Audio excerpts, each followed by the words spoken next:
اور اب پیش خدمت ہے امیر اہل سنت دامت برکاتہم العالیہ کے آف ایئر مدنی پھولوں کا خوبصورت مدنی گلدستہ، تو ملاحظہ کیجئے۔ السلام علیکم ورحمۃ اللہ وبرکاتہ۔ وعلیکم السلام ورحمۃ اللہ وبرکاتہ۔ امیر اہل سنت کی بارگاہ میں عرض ہے کہ ایک استاد کو دوران تدریس درسی کتب کے علاوہ اور کن کن کتب کا مطالعہ کرنا چاہیے؟ درسی کتب کا تو مطالعہ ظاہر کہ ضروری ہے ان کے لیے، بہتر سے بہتر پڑھا سکیں، اور ویسے بھی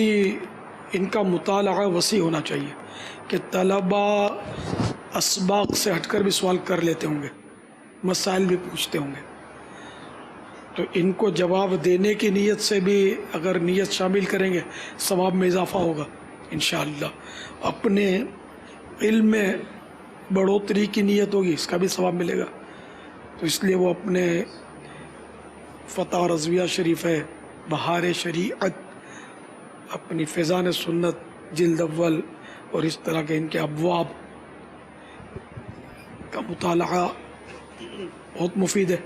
اور جب جب کوئی مخصوص مواقع آتے ہیں، جیسے اب بقر عید کا موقع آیا، ابلغ گھوڑے سوار پڑھا، پلس 15ویں حصے میں بہار شریعت کے حلال حرام جانور کا بیان، اضحیہ کا بیان، یہ پڑھنا آپ کے لیے بہت ہی مفید ہے، کیونکہ آپ میں سے ایک تعداد ائمہ کرام کی بھی ہوگی، ان کے لیے تو ضروری ہے کہ بھلے آپ نے کر لیا مطالعہ، ہر سال اس کو تجدید ہوتی رہے۔ ابھی موقع ہے، جیسے اب پوچھیں گے لوگ آپ سے، پھر آپ اندھیرے میں اگر تیر ماریں گے،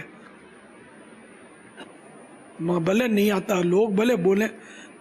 وہ اپنی اٹکل سے یا اسے جواب کمزور جواب نہیں دینا ہے، 100% مطمئن ہے تو جواب دینا ہے، ورنہ مشکل ہو جائے گا۔ دیکھا یہی ہے کہ لوگ مطلب اس کو پسند کرتے ہیں کہ یار یہ مولانا صحیح